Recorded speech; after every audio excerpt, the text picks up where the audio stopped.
honestly, if we're living together, we're together, but we're not married, and you can't figure it out to get, if it's half, if it's whatever you were contributing to our living situation. If you couldn't figure it out, asking your parents, asking your homeboys, getting a second job, you couldn't figure it out, so I had to. Please don't be mad about what I had to do to get the money. I don't mind you getting the money, right? That's not where I have an issue, right? That part would never exist in my realm. But no, I'm saying don't be mad. It's no one was really ever gonna say that. I mean, it was said.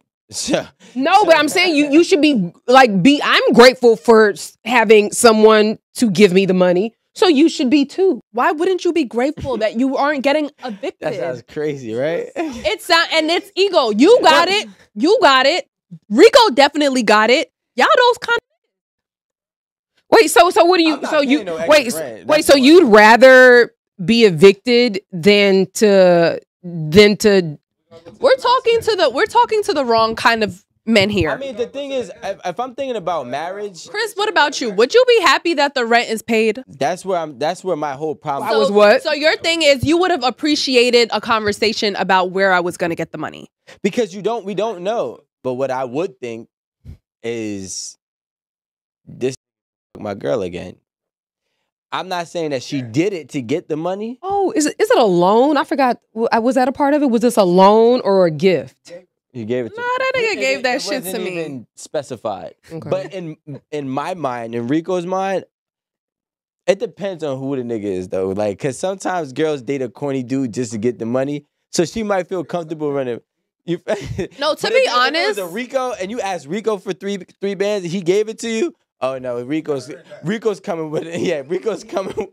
Like, there's stipulations to get that bread. This reminds me of Soul Food. Y'all know. Mm-hmm. You seen it? That scene where she went to the ex. Yeah, when she went to the ex. Wait, what's Soul Food? The movie Soul Food. Wait, hold the on. movie? Soul He Food. doesn't The know movie. what Soul Food is. No. The movie, Rico. Okay, so yes, Soul Food? we already know Nia Long went to her ex to try to get her new nigga a job. Her husband. Oh, it was her husband. You see, yeah, her quick though, new nigga. That's crazy. 25,000. Put in the pot. But she did not tell her husband that she went to her ex to get this favor done for him. So when he found out, he was mad as hell. So it was just like, okay, I get that. But you see, if there's a conversation that happens after that says like, okay, like it hit my ego that you had to go to your ex to do that. And I reassure you that like, okay, yeah, I asked him for a favor because I knew that it could have worked out in our favor, but I promise you, like, our relationship is. Hold up, but don't forget, the ex was mad disrespectful. He was. No, he was, but that's a different story. Super hold on, that was disrespectful. To her husband? To her husband at the lunch table. The man out here just trying to eat his lunch. I got you this job. And he was like, wait, hold up. Did he call her Coke? Oh, yeah. We used to call her Coke because of that body. Yeah. I drilled them. Huh? No. No, he did. The husband rocked him. I did this because I can't do what I would have really did. Me receiving something for us from an ex which I have no relationship with, no nothing with. Why does it trigger you? Is it a childhood trauma? Sometimes. Like, did your mama do something to you? I would really have to understand the facts of the matter so that I can be like, okay, well, maybe I shouldn't do it. But just you telling me no, you're not doing it, you have me all the way fucked up.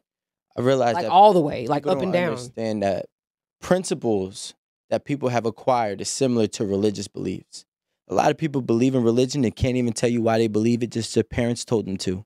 And they've just been running with it ever since. And it's so embedded and instilled in them that they can't even give you the actual full-on reason on why not to do something that they don't agree with. But it's just the simple fact that that's just how they are. I'm not saying you got to be there to change them, but if you're going to take somebody, then you got to take all of them. Especially we're talking about serious relationship, you got to take all of them, all of their principalities, all of their potential insecurities. Like, that's one thing that we got to make sure you understand. Before you start signing up for a real relationship, you have to understand that you're taking everything that that person is and all the principles and morals that they hold to them as well. And you have to take it into consideration. At some point, because if you don't, at some point, you're going to be back single and saying the dating pool is trash, you wasted your time. No, you didn't vet and you didn't align. That's the only thing that didn't happen. That person told you who they were and you didn't like it. Very simple. What does that have to do with being able to use your words to explain why something makes you upset or why something rubs you the wrong way? Because what happens is people cannot tell you things that's going to make you digest them in a way where you receive it. I can tell you it makes me uncomfortable, and that's enough. And if you don't deem that it should make me uncomfortable, you can't align with the fact that it makes me uncomfortable, which makes it a non-justifiable reason for you, which then makes it conflict for you to still think that you can do or still do what you want to do. And the problem is not everything has to have a suffice reasoning for your justification. If that person feels the way that they feel and they can try to explain it, and maybe their explanations may not be the best, maybe it may be the best. But what you do have to do is take it for what it is, even if it doesn't make sense to you. That's one thing I learned with dealing with women. Like, it don't make sense to me that you think taking those tickets is okay. But if I'm going to take you and you tell me you're the type to take tickets from your ex, no matter when, what, then I got to take all of it, or I got to leave all of it, because that's just how your brain was set up. No, I'd just rather not be with someone who is deficient such that they can't use their words to explain something to me so that I can understand it. Because if you just say, because I said so, because it makes me feel weird, okay, why does it make you feel weird? Why do you not want this to be the case? Because if you can't use your words to clearly and coherently explain to me why something is an issue in our relationship, that issue is going to rear its head in so many other places, because that means you're not going to be able to tell me why you have an issue with that, or why you have an issue with that, or why you have an issue somewhere else in our marriage. You can't just say because I told you so. That's like me, like bringing up something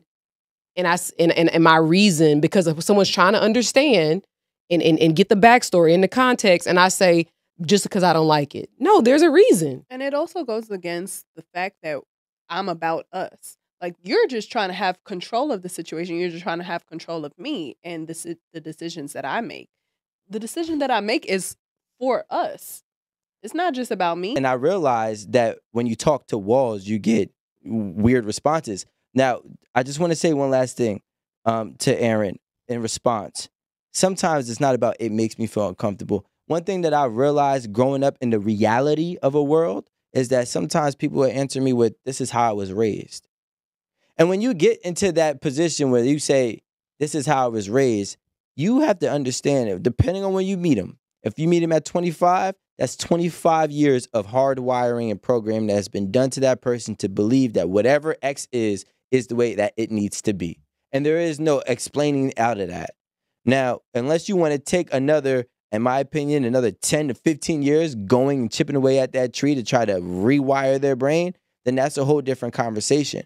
But when we're talking about people who are just the way that they are because that's how they was raised, that's what they were told. You know why? And that's realistically, I'm not going to jump off a deep end, but that's realistically everything. Your opinions are your opinions because that's how you were raised. Your ideas and ideologies on what color is the best or white toenails is because that's what's been your influence. That's been your programming. So a lot of the things that we're talking about is literally people don't even know. People don't have their own opinions. People don't have their own ideologies. People don't even have their own principalities and morals. It's all societal and standard based. So a lot of people can't even explain and communicate why, because it's just how they've been hardwired to believe. That's all I'm going to say, man. You know what I'm saying?